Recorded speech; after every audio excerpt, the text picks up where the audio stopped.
muchas gracias. Mientras tanto, continúa la estampida hacia los procesos electorales internos de los partidos.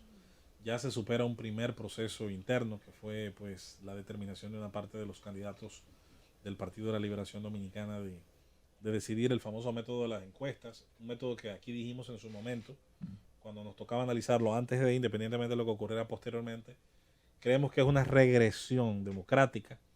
Nunca el método de encuesta va a lograr superar, para fines de sumar transparencia a procesos democráticos, la primaria. Es más, yo diría incluso que convirtiéndose en una caricatura de primaria, yo creo que termina haciendo más daño que el acuerdo de aposento.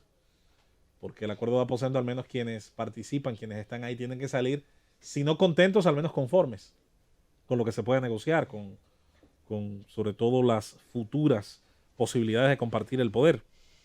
Al final, independientemente de que no hubo, y yo diría que ese es un triunfo temporal que se anota una parte del Partido de la Liberación Dominicana, con todo y que no hubo los reclamos posteriores al resultado, a la revelación del ganador, mejor dicho, porque resultados como tales no se revelaron de manera pública, las excusas esgrimidas para no revelarlo fueron realmente penosas.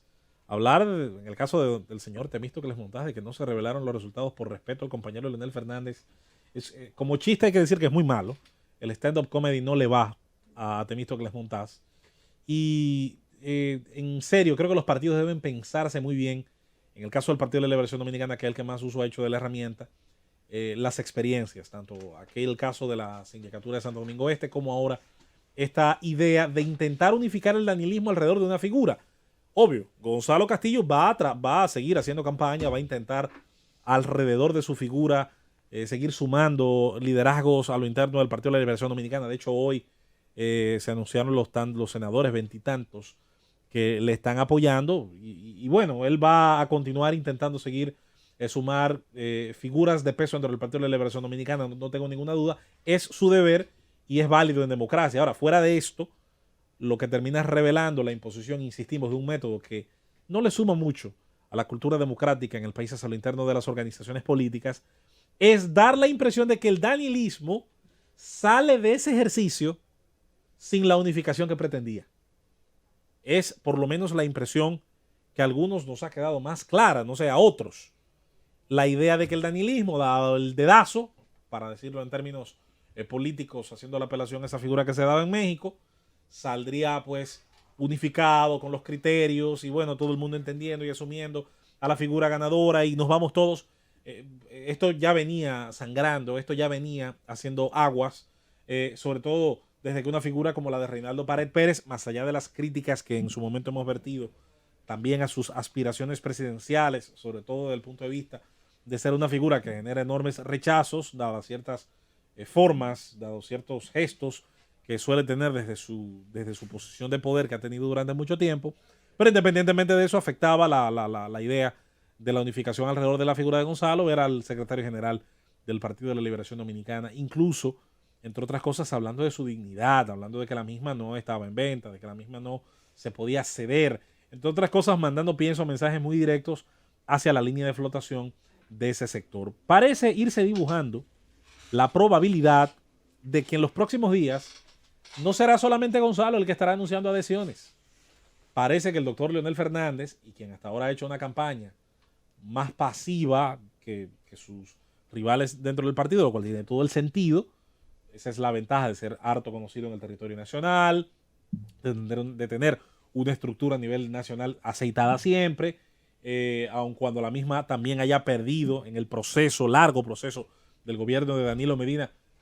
Mucha gente, hay que decir, hizo el salto con garrocha. Es natural, porque como escribía el propio expresidente Fernández, se le aplaude más al compañero que reparte los sobrecitos en aquel histórico artículo que habla muy bien de cuál es el espíritu de la lucha por el poder en países como los nuestros y esencialmente en el caso dominicano, donde hace muchísimo tiempo murieron las ideologías, y la única ideología probablemente que existe, la del presupuesto nacional, y sobre todo la adoración del Estado, ese ente al cual cada presidente hace más grande, más caro, más difícil de llevar para las clases productivas, y donde vivimos una especie de régimen de libertos fiscales, de plebeyos y esclavos. Estamos los que no podemos escapar de los impuestos. Los que escapan de los impuestos a nombre de su pobreza y protección del gobernante, y los que pueden desde su posición de poder evadir gran parte entonces de los compromisos con los impuestos. Esa es la realidad, ¿eh? Ese es el régimen en el cual vivimos en nuestro país y el cual da la impresión, viendo la campaña política actual, viendo lo que persigue cada grupo, viendo lo que promete cada grupo, que va a ser difícil salir y que es muy probable, obviamente, que dadas las circunstancias actuales, sobre todo dentro del Partido de la Liberación Dominicana, se puedan dar las condiciones de tal vez un cambio político importante en el 2020, pero para pensar posteriormente a ese posible cambio político, entonces en un cambio de modelo, que eso no se va a dar tan rápido, eso no se va a dar tan fácilmente.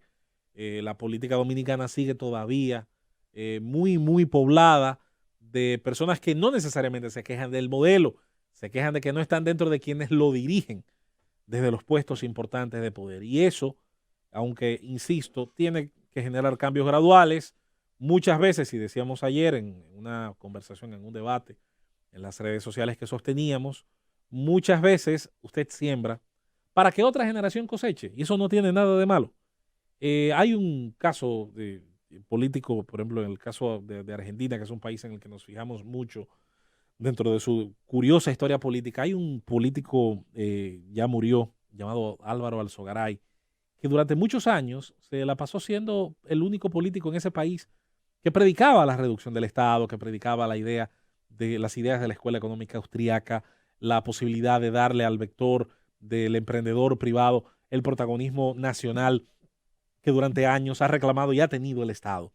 Y ese señor, que hizo durante muchos años campaña política en solitario, terminó poco a poco adquiriendo cierta importancia, logró llegar al Congreso en la campaña de 1989, incluso logró el tercer lugar dentro de las elecciones de ese país, detrás de Carlos Menem y del candidato de la Unión Cívica Radical, que no recuerdo cuál era su nombre, y logró en años posteriores incluso convertirse en un asesor a nivel económico del presidente de Argentina en esos años.